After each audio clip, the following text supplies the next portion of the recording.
श्रीगुरुभ्यो नमः। हरिः ओम्। सहना भवतु, सहनौ भुनक्तु, सह वीर्यङ्करवावहै, तेजस्विनावधीतमस्तु मा विद्विषावहै। ॐ शान्ति शान्ति शान्तिः। ॐ शन्नो मित्रः संवरुणः, शन्नो भवत्वर्यमा, शन्न इन्द्रो बृहस्पतिः, शन्नो विष्णुरुक्रमः। नमो ब्रह्मणे नमस्ते वायो, त्वमेव प्रत्यक्षं ब्रह्मासि, त्वामेव प्रत्यक्षं ब्रह्म वदिष्यामि, ऋतं वदिष्यामि, सत्यं वदिष्यामि, तन्मामवतु, तद्वक्तारमवतु, अवतु माम्, अवतु वक्तारम्। ॐ शान्ति शान्ति शान्तिः। ॐ भद्रं कर्णेभिः शृणुयाम देवाः, भद्रं पश्येमाक्षभिर्यजत्राः, स्थिरैरङ्गैस्तुष्टुवागुंसस्तनूभिः, व्यशेम देवहितं यदायुः। स्वस्ति न इन्द्रो वृद्धश्रवाः, स्वस्ति नः पूषा विश्ववेदाः, स्वस्ति नस्तार्क्ष्यो अरिष्टनेमिः, स्वस्ति नो बृहस्पतिर्दधातु। ॐ शान्ति शान्ति शान्तिः। ॐ यश्छन्दसां वृषभो विश्वरूपः, छन्दोऽभ्योऽध्यमृतात् सम्बभूव, समेन्द्रो मेधया आस्पृणोतु, अमृतस्य देवधारणो भूयासम्, शरीरं मे विचर्षणम्, जिह्वा मे मधुमत्तमा, कर्णाभ्यां भूरिविश्रुवम्, ब्रह्मणः कोशोऽसि मेधया पिहितः, श्रुतं मे गोपाय। ॐ शान्ति शान्ति शान्तिः। ॐ मधुवातार्तायते मधुक्षरन्ति सिन्धवः, माध्वीर्णः सन्त्वोषधीः, मधुनक्तमुतोषसि मधुमत्पार्थिभगं रजः, मधुद्यौरस्तु नः पिता, मधुमान्नो वनस्पतिर्मधुमागम् अस्तु सूर्यः, माद्वीर्गावो भवन्तु नः। ॐ शान्ति शान्ति शान्तिः। ॐ पूर्णमदः पूर्णमिदं पूर्णात् पूर्णमुदच्यते पूर्णस्य पूर्णमादाय पूर्णमेवावशिष्यते। ॐ शान्ति शान्ति शान्तिः। अथ श्रीमद्भगवद्गीता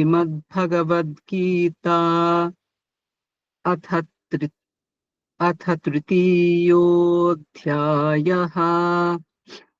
अर्जुन उवाच ज्यायसि चेत् कर्मणस्ते मता बुद्धिर्जनार्दन तत्किं कर्मणि घोरे माम् नियोजयसि केशव।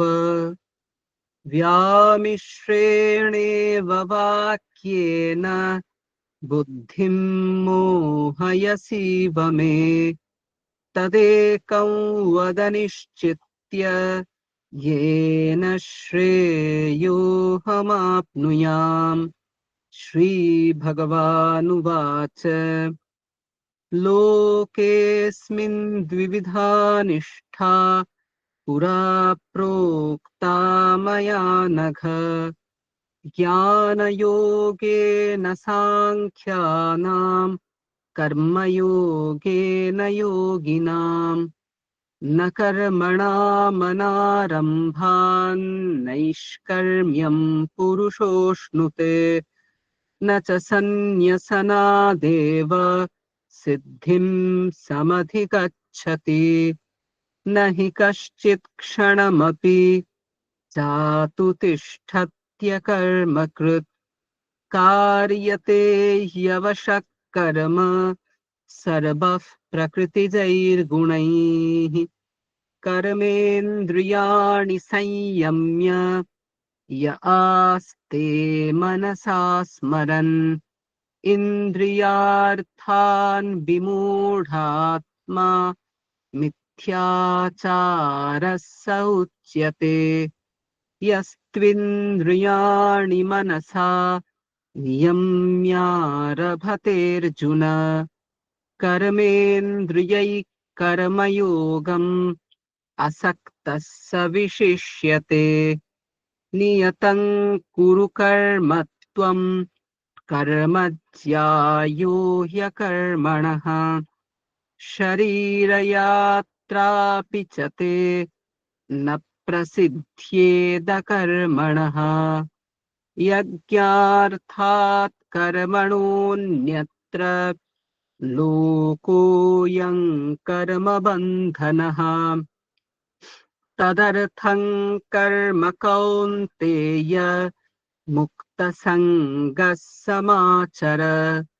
सह यज्ञाः प्रजा सृष्ट्वा पुरोवाच प्रजापतिः अनेन प्रसविष्यध्वम् एष वोस्त्विष्टकामधुक्। देवान् भावयतानेन ते देवा भावयन्तु वः परस्परं भावयन्तः श्रेयः परमवाप्स्यथ। इष्टान् भोगान् हि वो देवा दास्यन्ते यज्ञभाविताः तैर्दत्तानप्रदायैभ्यो यो भुङ्क्तेस्तेन एव सः।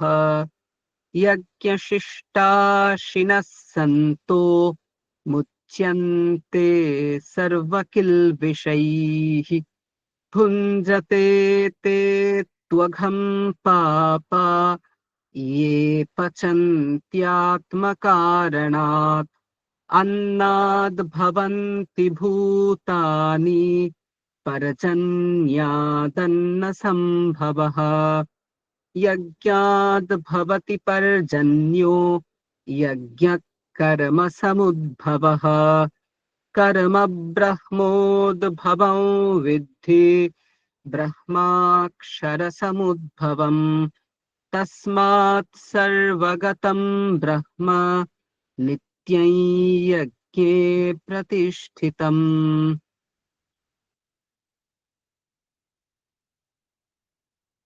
আজকের মনন শ্রীমদ্ ভগবদ গীতার দ্বিতীয় অধ্যায়ের ৬২ নম্বর শ্লোক। প্রথমে পড়ছি। ধ্যায়তো বিষয়ান পুংসঃ সঙ্গস্তেষুপজায়তে সঙ্গাৎ সঞ্জায়তে কামঃ কামাৎ ক্রোধোভিজায়তে। আমাদের আলোচনা হচ্ছিল অর্জুনের প্রশ্নের সূত্র ধরে স্থিতপ্রজ্ঞ নিয়ে। এই স্থিতপ্রজ্ঞই আসলে জীবন মুক্ত। বলা হয় যে মুক্তি অদ্বৈত বেদান্তে তার দুটো প্রকার ভেদ আছে।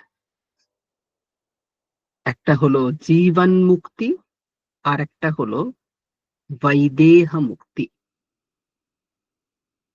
জীবন মুক্তি হচ্ছে একজন সাধক, একজন জীব যার ব্রহ্মজ্ঞান হয়ে গেছে, কিন্তু কিছু প্রারব্ধ কর্ম থাকায় শরীর এখনো উনি ত্যাগ করতে পারছেন না।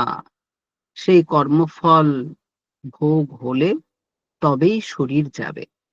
তো এমতাবস্থায় উনি শরীরে আছেন, জীবন জীবিত আছেন, কিন্তু আবার মুক্তও হয়ে গেছেন। তার ব্রহ্মজ্ঞান হয়ে গেছে, তার প্রারব্ধ ছাড়া সমস্ত কর্মবীজ নষ্ট হয়ে গেছে।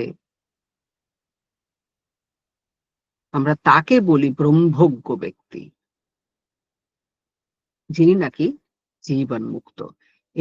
এরপরে আপনারা স্থিতপ্রজ্ঞের যে লক্ষণগুলো পরপর পরপর এতদিন অব্দি বলা হলো, যদি ওগুলো একবার পড়ে নেন তাহলে বুঝতে পারবেন যে যারা ব্রহ্মজ্ঞানী হন তারা কেমন হন, তাদের আচার আচরণ কেমন হয়।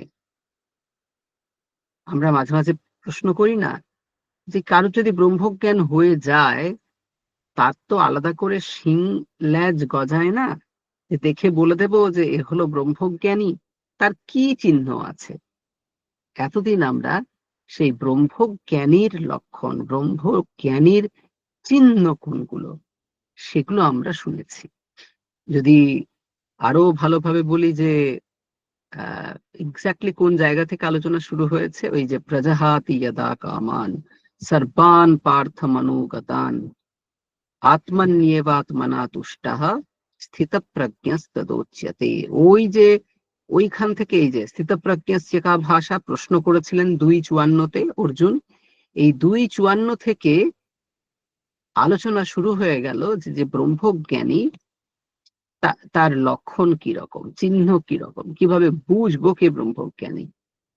ঠিক আছে? তো এরপরে একটি নতুন প্রসঙ্গ শুরু হচ্ছে এবং অপূর্ব প্রসঙ্গ। সেই প্রসঙ্গ হচ্ছে মূলত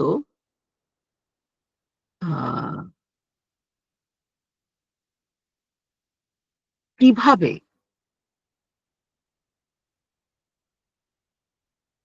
ব্রহ্মজ্ঞানী সে ইন্দ্রিয় মন এগুলোকে নিয়ন্ত্রণ করে অন্তরে প্রসন্ন হয়, এবং যখনই সে অন্তরে প্রসন্ন হয়ে যায়, তার আর কোনো অন্য চিন্তা থাকে না, শান্তিপূর্ণ অবস্থান তার থাকে। এবং এই নিয়ে একটা আলোচনা শুরু হচ্ছে। এইবারে প্রশ্নটা হচ্ছে যে, আপনি তো বেশ বলছেন, অর্জুন বলছে শ্রী ভগবানকে হয়তো, যে আমাদেরকে এই রাগ, দ্বেষ, ক্রোধ এগুলো থেকে মুক্ত হতে হবে। কিন্তু বিষয়টা হচ্ছে, যাকে ত্যাগ করতে চাই তার বিষয়ে যদি না জানি, তার বিষয়ে যদি দোষ দর্শন না করি, তাহলে তো বৈরাগ্য আসবে না। আমি বলছি, আপনারা কেউ বিষয় ভোগ করবেন না। কিন্তু কেন করব না? কি তার দোষ আছে? বিষয় ভোগের ফলে এমন কি হয়ে যায় যার জন্য আমাকে নিজেকে সরিয়ে রাখতে হবে তার থেকে? বা আমি কেন ক্রোধ করব না? ক্রোধ করলে কি হয়? কেন আমি নিজেকে কামনা বাসনায় জর্জরিত করব না? সেটা করলে কি হয়? এই যে প্রশ্নগুলো আমাদের মাথায় থাকে, ভগবান কি অপূর্বভাবে এখানে সুন্দরভাবে বলছেন। অ্যাকচুয়ালি সাইকোলজিক্যাল কাউন্সেলিং চলছে এখন অর্জুনের। শুধু অর্জুনের নয়, অর্জুনকে পাশে বসিয়ে অ্যাকচুয়ালি আমাদের দিকে তাকিয়ে তাকিয়ে বলছেন যে, এ তো তোমাদের জন্য, এগুলোকে মন দিয়ে শোনো। এবং ভগবত গীতার মতো এত এত এফেক্টিভ কাউন্সেলিং বুক পাওয়া খুব কঠিন, যেখানে খাওয়া দাওয়া থেকে শুরু করে চিন্তা চেতনা থেকে শুরু করে উন্নততর আধ্যাত্মিক অবস্থা লাভের কথা সেখানে উপদেশের মাধ্যমে বলা হয়েছে। এবং এমন ভাবে বলা হয়েছে যে আপনি সেগুলোকে আত্মসাৎ করতে পারবেন, সেগুলোকে নিজের মধ্যে অ্যাসিমিলেটেড করতে পারবেন। ঠিক? তো কি বলা হচ্ছে এখানে? যে ধ্যায়তো বিষয়ান পুংসাহ, যে ব্যক্তি, এখানে বহু বচনে আছে, যে ব্যক্তিরা বিষয়ের ধ্যান করেন, বিষয় সমূহ নিয়ে নিরন্তর চিন্তা করতে থাকেন, তাদের কি হয়? তেষু সঙ্গঃ উপজায়তে, সেই বিষয় সমূহে তাদের আসক্তি জন্মায়। আসক্তি মানে কি? অ্যাটাচমেন্ট। আপনি মনে মনে সব সময় অর্থ চিন্তা করছেন, কি করে টাকা পয়সা রোজগার করা যায়, কি করে টাকা পয়সা রোজগার করা যায়, কি করে আরো টাকা পয়সা রোজগার করা যায়। অর্থ বিষয়ের ধ্যান হচ্ছে, অর্থের ধ্যান হচ্ছে, যন্তর চিন্তা হচ্ছে তার। তার ফলে অর্থের প্রতি একটা আসক্তি তৈরি হচ্ছে। সংজ্ঞাতেষু উপজায়তে। যখন ছোটবেলায় ছিলাম, আমার খুব মনে আছে, বারবার আমি যেটা জিনিস আমার খুব অড লাগতো, সেটা হচ্ছে ঠাকুর বারবার বলছেন কামিনী কাঞ্চন পরিত্যাগ করতে হবে। ওটাই হচ্ছে একদম মূল আহ, জায়গা সাধনার। তো আমি তখন হস্টেলে, দূর, কামিনী কাঞ্চন ত্যাগ করতে বারবার বারবার একই কথা বলে যাচ্ছে ভদ্রলোক, কামিনী কাঞ্চন ত্যাগ করতে হবে, কামিনী কাঞ্চন ত্যাগ করতে হবে। তো বিষয় হচ্ছে, আহ, এগুলো কি এমন ক্ষতি করে? ঠিক আছে, টাকা পয়সা, টাকা পয়সা কি এমন দরকার, কি এমন ক্ষতি করে? বা এই যে কামিনী, কামিনী মানে হচ্ছে যে কাম, কামের চর্চা অ্যাকচুয়ালি। তো সেটা ছেলেদের ক্ষেত্রে আহ মহিলা, এবং মহিলাদের ক্ষেত্রে পুরুষ। তো বিষয় হচ্ছে, এতে সমস্যার কি আছে? আমি কিছু বুঝতে পারতাম না। তারপরে যখন বয়ঃপ্রাপ্ত হলাম আরো অনেক, এবং যখন ওই আকর্ষণ অনুভব করলাম, আহ, এবং সেই ধরনের আমাদের হরমোনাল চেঞ্জেস হয়, সেই ধরনের পরিবর্তন হয়, আকুলতা আসে, ব্যাকুলতা আসে, তখন কামিনী বিষয়ে বুঝলাম, ওরে বাবা, ভয়ানক ভয়ানক বিষয়, মানে বিচার বুদ্ধিকে স্তব্ধ করে দিয়ে মানুষকে এগিয়ে নিয়ে যায়। এই জন্য সাধক সন্ন্যাসীরা সব এই কাম থেকে নিজেকে বাঁচিয়ে রাখার কথা বলতেন। তারপরে যখন সংসার ইত্যাদিতে প্রবিষ্ট হলাম, ঈশ্বরের কৃপায় তো চাকরি পেয়েছি, কিন্তু তবুও অর্থ চিন্তা আর মাথা থেকে যায় না। ও প্রতিনিয়ত জর্জরিত করে। অর্থ চিন্তা করতে না চাইলেও করতে হয়। বাড়িতে অসুস্থতা, অভাব বিভিন্ন রকম এসে পড়ে তার কারণে। বিষয়টা হচ্ছে যে এই দুটো বিষয়ই জীবনে খুব জরুরি। অর্থও জরুরি, কামও জরুরি। কারণ এই জগতে কোনো কিছু অকারণ নয়। ভালো মন্দ দুটোই কোনো না কোনো কারণে আছে। এই যে পারস্পরিক আকর্ষণ, সেটা যদি না থাকতো তাহলে তো বিবাহাদিও হতো না। তার ফলে সন্তানাদি উৎপন্ন হতো না, একটা মনুষ্য জাতি বিলুপ্ত হয়ে যেত। ফলে ওটা প্রয়োজন। কিন্তু বিষয় হচ্ছে অর্থ প্রয়োজন, কিন্তু বিষয় হচ্ছে এই বিষয়গুলো যতক্ষণ অবধি নিয়ন্ত্রিত আছে, বশে আছে, ততক্ষণ অবধি এগুলো ভালো। অতিরিক্ত হলেই এগুলো বিষে পরিণত হয়। কত কত মানুষ তাদের জীবন নষ্ট করে ফেলেছে এই কামের প্রতি আসক্ত হয়ে।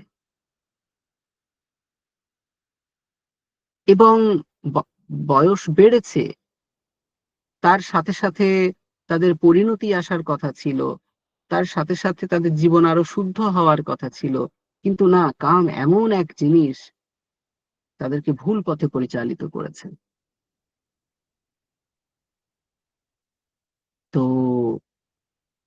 ভগবান এখন কি করছেন, এই পুরো আহ কি বলবো, বিনাশের পথটাকে একদম হ্যালোজেন ফেলে দেখাচ্ছেন,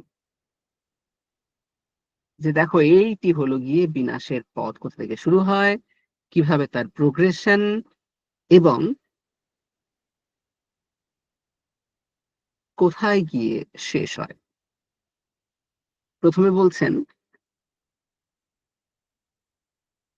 যে বিষয়সমূহ যদি আমরা প্রতিনিয়ত চিন্তা করতে থাকি, এটা যে কোনো বিষয় হতে পারে, তো কি হয়, আমাদের বারবার চিন্তা করলে তার প্রতি একটা আসক্তি জন্মায়, যে তার প্রতি একটা অ্যাট্রাকশন, বলা ভালো, অ্যাট্রাকশন জন্মায়। একটা বিষয়ে বারবার বারবার চিন্তা করছি, তার প্রতি একটা অ্যাট্রাকশন হলো। আসক্তি থেকে সঙ্গাত সঞ্জায়তে কামহ, ওই আসক্তি থেকে কামনার জন্ম হয়, তৃষ্ণার জন্ম হয়, বাসনার জন্ম হয়। আমরা ওটাকে পেতে চাই, ওটা আমার দরকার।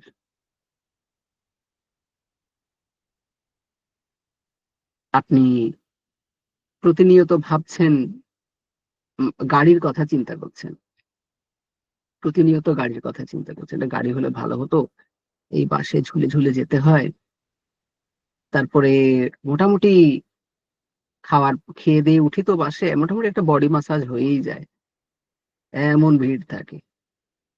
আর প্রতিদিনই যদি ভাবি আমি, আমার একটা গাড়ি হলে ভালো হয়, গাড়ি হলে ভালো হয়, তখন গাড়ির প্রতি একটা অ্যাট্রাকশন তৈরি হয়, বিষয় চিন্তা করছি তো। এবং যেই একটা অ্যাট্রাকশন তৈরি হবে, একটা গাড়ি পাওয়ার ইচ্ছে হবে বড়, একটা গাড়ি যদি পেতাম, এটা কিনতে পারতাম, কি সুন্দর পেছনটাতে বসে এসি চালিয়ে সুন্দর করে যেতাম, বা ড্রাইভ করে নিয়ে যেতাম। দেখুন, বাসনার জন্ম হচ্ছে। কিন্তু সেই বাসনা যদি চরিতার্থ না হয়, যদি সেই বাসনা সাকসেসফুল না হয়, তখন সেটা ক্রোধে পরিণত হয়। কামাত ক্রোধোভিজায়তে, প্রতিহত কামনা থেকে ক্রোধ উৎপন্ন হয়। যদি কামনা প্রতিহত না হয়, যদি কামনা সাকসেসফুল হয়ে যায়, আপনি গাড়ি চাইলেন, গাড়ি পেয়ে গেলেন, তাহলে তো খুবই ভালো হলো। এটা হওয়াই তো উচিত, কি বলুন, ঠিক কিনা? কিন্তু না, এটাতেও সমস্যা আছে। বলা হয়, না জাতু কামহ কামানাম উপভোগেন সাম্যতি হবিষা কৃষ্ণবর্তমেব ভূয় এব অভিবর্ধতে। কামনা বা বাসনা উপভোগের দ্বারা শান্ত হয় না। গাড়ি কিনলেন, গাড়িতে চড়ে যাতায়াত করছেন, তার মানে আপনার সমস্ত বাসনা নষ্ট হয়ে গেল, দূর হয়ে গেল, মন বড় শান্ত আছে, আর কোনো উদ্বেগ নেই। ব্যাপারটা এরকম নয়। না যাতু কামহ কামানাম উপভোগে না সাম্যতি। এই কাম্য বিষয়গুলো যেগুলো আমি কামনা করি, তার উপভোগের মাধ্যমেই আমার মনে প্রশান্তি আসে না, বরং উল্টোটা, হাবিষা ধূম বর্তমেব ভূয় এব অভিবর্ধতে। যেমন আগুনে ঘি ঢাললে আগুনটা নিভে যায় না, আগুনটা আরো জোরে জ্বলে ওঠে, সেরকমই হয়। একটা গাড়ি কিনলেন প্রথমে, ছোট গাড়ি, তারপরে ধরুন আপনি কিনলেন i10, হুন্ডাই i10 বা i20। 1 বছর যেতে না যেতেই আপনার মনে হচ্ছে একটু সিডান হলে ভালো হতো, একটু জিনিসপত্র স্টোর করে নিয়ে যাওয়া যেত। এই এদিক ওদিক ঘুরতে টুরতে যখন যাই, ভেতরে একটা ব্যাগকে ঢোকাতে হয়, জায়গাটা কম পড়ে যায়, একটু লেগ স্পেসটাও কম লাগে। তো একটু বড় জায়গা হলে ভালো হতো। ফলে আবার একটা অন্য গাড়ির দিকে চলে যান আপনি। এর কোনো শেষ নেই। এই কামনা বাসনার পেছনে ছুটতে ছুটতে থাকলে এর কোনো শেষ নেই। এ আপনাকে অনন্ত ম্যারাথন দৌড়াবে। বলা হয়, desire is a cup without a bottom. যে বাসনা হলো একটা কাপ যার তলাটা নেই। আপনি ওখানে যত কিছু ফেলতে থাকুন, যত দিয়ে, যত চেষ্টা করে সেই তলহীন কাপকে পূরণ করতে থাকুন, ও কোনোদিন পূরণই হবে না। ও কোনোদিন মাথায় মাথায় পূর্ণ হয়ে যাবে না, কারণ কেউ নিচটাই তো নেই, পুরোটা গ্রাস করে। সুতরাং প্রথমে আমাদের যেটা উচিত সেটা হচ্ছে সন্তুষ্ট হওয়া, যেটা এরপরে বলা হবে, প্রসাদ হওয়া। খুব ইম্পর্টেন্ট জায়গা বলছেন উনি। ওই জন্য প্রসাদ দরকার, প্রসন্নতা দরকার। সেটা কিভাবে আসবে উনি বলবেন। বিং কন্টেন্ট, যে আমার কাছে যা আছে তার জন্য আমি ঈশ্বরকে ধন্যবাদ জানাই, তার জন্য আমি কৃতজ্ঞতা অনুভব করি। যা আমার কাছে নেই, অবশ্যই তা আমি পাওয়ার চেষ্টা করব, কিন্তু তার জন্য আমি উদ্বিগ্ন নই।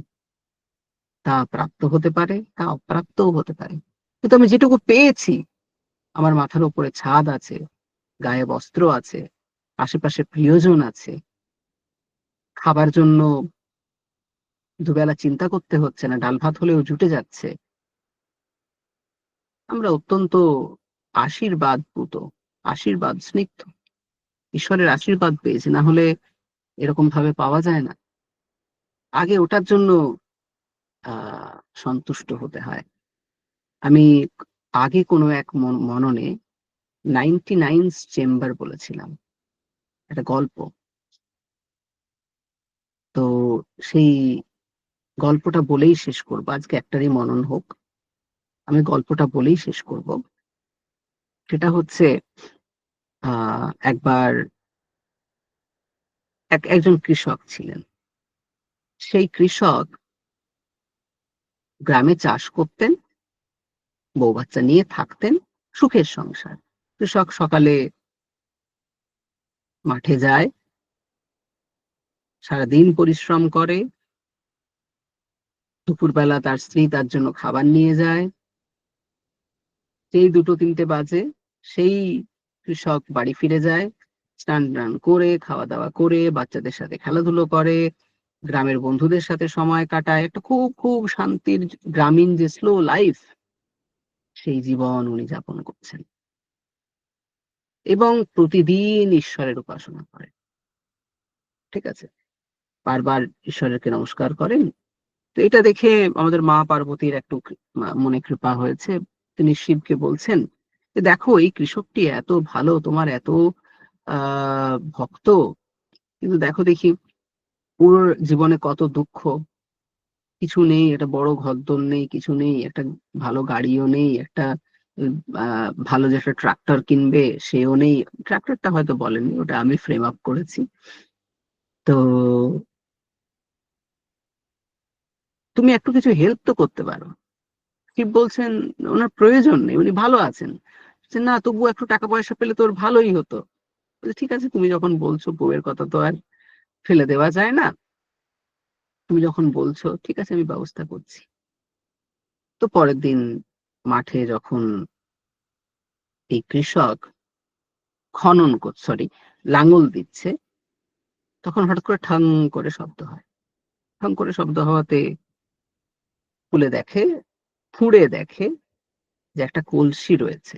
কলসির মুখটা সিল করা, ঢাকা। তারপরে মুখের ঢাকাটা খুলেছে, খুলে দেখে একদম চকচকে, চোখ ধাঁধিয়ে দেওয়ার মতো চকচকে অনেক মোহর।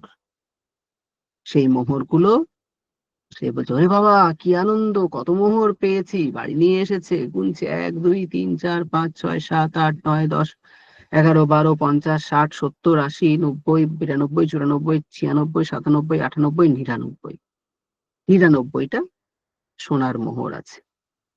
দূর, গুনতে ভুল হয়েছে, আবার গুনেছে, 99টা সোনার মোহর আছে। তখন ওর মনে প্রচন্ড অতৃপ্তি। আহা হা হা, যদি 100টা কয়েন হতো তাহলে যেন এটা পুরোটা পূর্ণ হয়ে যেত। 100টা হলে এটা পূর্ণ হয়ে যেত। তো আমি একটু পরিশ্রম করে এটাকে পূর্ণ করতে চাই, 100 করতে চাই।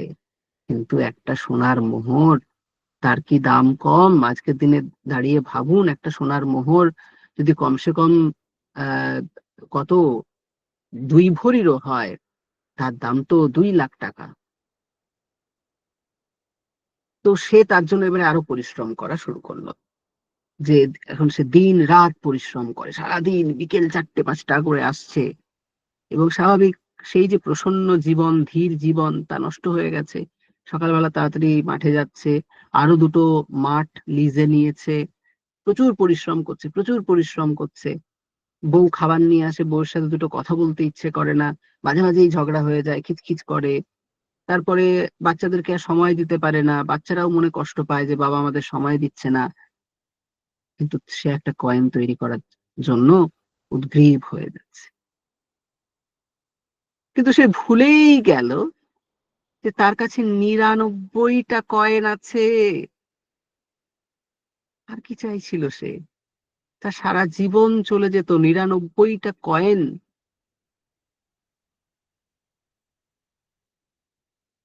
সে একটা না পাওয়াকে সেলিব্রেট করতে গিয়ে 99টা পাওয়াকে পরিত্যাগ করে ফেলেছে। আমাদের জীবনেও তাই। আমরা এত জিনিস পেয়েছি, এত জিনিসের দ্বারা পরিবৃত হয়ে আছি, কিন্তু আমরা তাকে অ্যাপ্রিসিয়েট করতে পারি না। আমরা কন্টেন্ট হতে পারি না, অন্তরে প্রসন্ন হতে পারি না। যা নেই তার জন্য কেঁদে মরছি, যা আছে তার দিকে ফিরেও তাকাচ্ছি না, তাকে ভ্যালুই করতে পারছি না। অথচ সেটাকে সেলিব্রেট করার কথা, 99 কয়েন্সকে সেলিব্রেট করার কথা। এটা না করে একটা না পাওয়া কয়েন এর জন্য সে অ্যাংজাইটিতে ভুগছে। তো আমরা যেন 99 চেম্বারে না পড়ি। ঠিক আছে, আমরা যেন অন্তরে প্রসন্ন হই। তো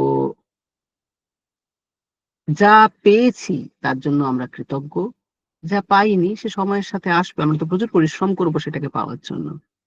কিন্তু ব্যাপারটা এমন নয় যে আমি অপূর্ণ, আমার কিছুই নেই। ঠিক আছে, আশেপাশের মানুষজনের কত টাকা, এভাবে যেন আমরা না ভাবি। আমরা যেন আগে অন্তরে প্রসন্ন হই। সকালবেলায় উঠে ঈশ্বরকে যেন একটা বেশ বড় রকম থ্যাংক ইউ দিতে পারি, ঈশ্বর অনেক ধন্যবাদ, সকালবেলায় আজকে ঘুম থেকে উঠেছি, সুস্থ আছি, আশেপাশের যে মানুষজন ছিলেন তারাও ঘুম থেকে উঠেছেন, তারা বেঁচে আছেন সকলে, বাকি যা আছে হয়ে যাবে। আমি তো অলস হব না, আমি তো প্রতিনিয়ত দৃঢ় পরিশ্রম করব, হয়ে যাবে সব। এইটুকু যেন আমরা অন্তরে প্রসন্নতা অর্জন করতে পারি। আপনার দৃষ্টি চেঞ্জ হয়ে যাবে যদি প্রসন্নতা আপনার মনকে একবার অধিকার করে, অ্যাংজাইটি কমে যাবে, জীবনের চাওয়া পাওয়া গুলো কত সুন্দরভাবে সর্টেড আউট হয়ে যাবে। তো আমরা যেন সন্তুষ্ট হই, আমরা যেন আহ না পাওয়া জিনিসগুলোকে পাওয়ার জন্য অবশ্যই চেষ্টা করি, কিন্তু উৎকণ্ঠার সাথে না, আনন্দের সাথে,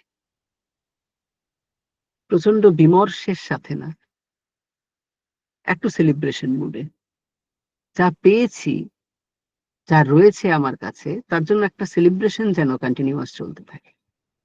ঠিক আছে, বেশ, আগামীকালের আলোচনায় এই বিষয়টা আরো স্পষ্ট হবে। এই আহ বিষয়ে ধ্যান থেকে কিভাবে বিনাশ অব্দি আমরা যাচ্ছি, এরপরে আপনারা প্রাত্যহিক ধ্যান, জপ, শরীরচর্চা ইত্যাদির মাধ্যমে আজকের সুন্দর দিন শুরু করুন। সকলকে সুপ্রভাত।